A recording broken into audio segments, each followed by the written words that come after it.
education, a focus on what we believe, digital financial inclusion, for example.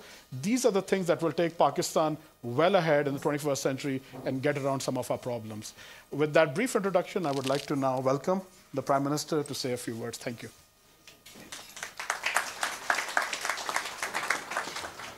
Thank you so much. I'm humbled and I'm so grateful to Ikram Saab for his personal involvement and giving me initial introduction to World Economic Forum a few years back when I was relatively less known. And here I was in this breakfast audience a few years back, and I was just thinking about this transformation, what has happened. Ikram Saab has been very generous to me in personal capacity, has always introduced me to different forums, and I've always benefited from his advices and suggestions. So thank you so much, sir. Pakistan's story, Pakistan's storyteller. Pakistan is a great place. I am not just boasting about in the hyper-nationalistic tone while I'm saying this. Pakistan is a great country. Why? It has a population of 240 million people at its backyard. The whole of Central Asia lies there, which is landlocked. And of course, it is looking to have connectivity through Pakistan. Midway, yes, Afghanistan is there. And as Iqbal has said, that it is the heart of Asia. So the stability over there does have a spillover effect in the rest of the Asia. Along with the North Caucasus and Iran on one side, and then there is a Confucius civilization of 1.5 billion people. So Pakistan, as a member of ECO, which has a 500 million population, Pakistan is ECO's India. It's biggest in terms of its population. Some $36 trillion trade is happening next door in China. And on the right, GCC with all its hydrocarbon exports has transformed its economy and diversified its economy and looking forward to enter into the manufacturing area. So what do they lack? They do have capital. The banks are filled with the money, but they don't know where to put it. As there is a demographic disadvantage. So they have two options. Either import the population to their own countries or take the capital to the framework where the right kind of environment is available, the labor, cheap energy, and so on and so forth. Either they import population from India, Bangladesh, or Pakistan, which has, of course, political implications for the Arabian Peninsula. So the preference probably would be that the capital would flow to those countries. So we have to be more competitive, more attractive to facilitate that journey of industrialization over there. Chinese transformation of the journey of its modernization, where they started post-1979, and they have acquired a stage where they are relocating some of its industry. And one, along with the Southeast Asia, destination would be Pakistan. A country which has diversified cultures, ethnic groups, geography, topography. You go to the north of Pakistan, you have 8 to 9 highest peaks in the world. It's a heaven for the people who are interested in mountaineering. Then you have deserts of Thar and plains of Punjab and deserts even in Balochistan. So this is all amalgamation of a different kind of a landscape which is quite unique, that it is offered in one place or in one territory. Pakistan's biggest asset is its human resource. 240 million people, 60% of them under the age of 30. What does that mean? That actually means whole of energy. Energy which needs, of course, a direction. We have got around 1.5 million workforce just in the IT sector. We've been working on its international accreditation also, that a year at least we should produce about 50,000 graduates who would be internationally accredited. Pakistan's governance structure is improving. Yes, of course we have challenges, but if we can respond to those challenges within 5 months, I'm pretty much sure that any mandated government which would be in place on 9th of February or by the end of February would get it as a blueprint that how did we respond in this short stint. And I'm quite sanguine about that, that people are feeling a deep sense of positivity. We brought improvement and there was a revamp of the taxation structure. The entire structural changes are happening over there, that how do we collect our taxes. So there are 2 lessons which is take home, and that is spend less on the government and earn more. So effective government, smart government, less government. And we are partners in the business, in the private sector.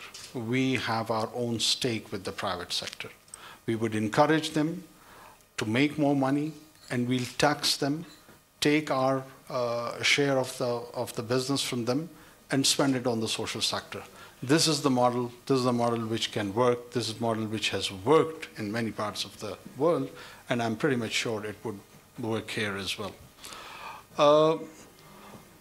Pakistan is a story of identity also. We've been viewed as our journey started probably in 14th August 1947, or to some who have studied Pakistan studies at school, the entry of Muhammad bin Qasim from the Arabian Peninsula is at times referred as a starting point of that identity. I would take it a bit further. I come from Balochistan, where the Mehergarh civilization initiated, and they were the one who provided the early inhabitant to Indus civilization. So Pakistan's identity and its story starts more or less about 9,000 to 10,000 years ago. And that was the area where the inhabitation started. This identity process, the collective memory of Pakistan, it has so many languages as part of its identity, starting from Sanskrit to Persian, English, local languages which were produced from Saraiki to Pashto, from Brahvi, which is a Dravidian origin language, to Sindhi, from Sindhi to Punjabi. And they all contributed along with the inspiration from the Central Asian languages, the Turkic-Mongol origin languages. And it crafted a new lingua franca of Urdu. It expressed itself in poetic terms, it produced drama, art. So Pakistan is not just a story of a specific religion, it's way broader than that. It's way broader than that, and there is a lot of interest. Urdu is one of the biggest languages spoken around the world. It's poetry, the classic. We do not have people of less stature than what Goethe is to the Germans, or Shakespeare to the Englishmen.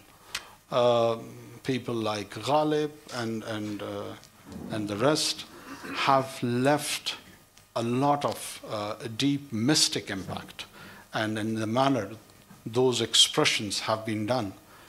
West knows Rumi, but very few knows Ghalib. That is the unfortunate part. We have not been able to showcase him. Though in my humble opinion, the themes, of course, Rumi is mentor. We are not creating a competition over here. But they were the wine of the same bottle. So more or less with the same sort of taste, the artistic taste. So Pakistan is not just a land where the trade activity would be happening and all dry. It has its own ambience. It has its own color. It has different cultures, different languages, different cuisine, starting from Baloch Saji to Shinwari's Tikka and Kadais are the favorite cuisines which one can experience from one end of the country to another. So Pakistan is a beautiful story. Pakistan is a great story. We need more storytellers like yourself, Ikram Sahib. Thank you so much for inviting me here again. And I hope we will continue with this partnership with the World Economic Forum and Pathfinder Group, and we'll be contributing in future also. Thank you so much.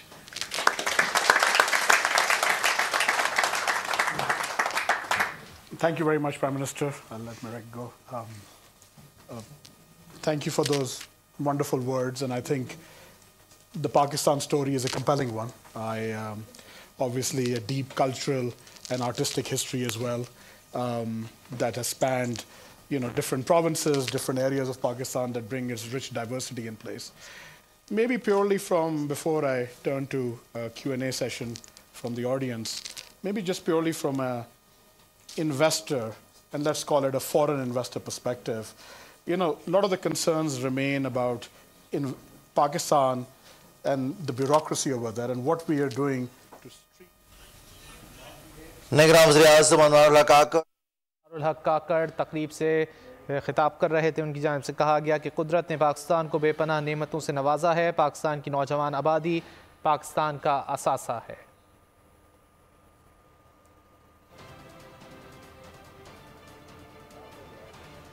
अहम खबर दें आपको, chief election commissioner की ज़ेर सदारत security से मुतालिक इजलास ख़त्म हो गया है। पंजाब में 19 सियासतदानों को सिक्योरिटी थ्रेट्स हैं।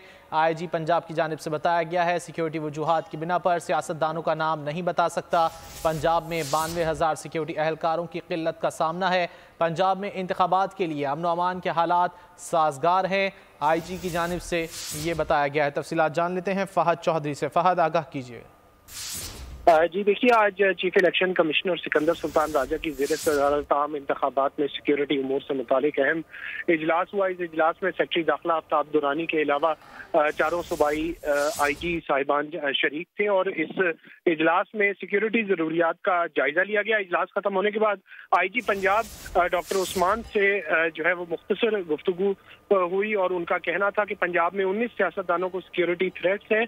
सिक्योरिटी वजूहात की बिना पर सियासतदानों का नाम नहीं बता सकता। उन्होंने कहा कि पंजाब में इंतखाबात के लिए 1,30,000 सिक्योरिटी अहलकार मामूर किए गए हैं, जो कि गुज़िश्ता इंतखाबात में इनकी तादाद 1,04,000 थी। लेकिन अभी भी उन्होंने कहा इन तफसीलात के लिए।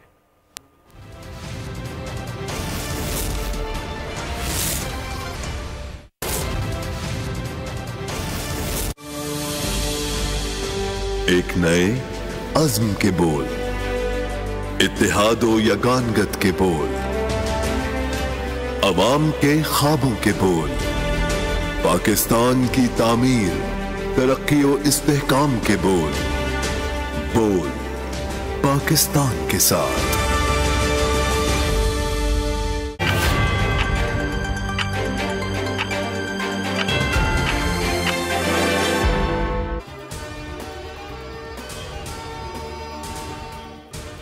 कोयटा में डबल रोड पर निजी अस्पताल के करीब कचरे में धमाका। पुलिस ने इलाके को घेरे में लेकर तहकीकात शुरू कर दी। अस्पताल इंतजामिया के मुताबिक धमाका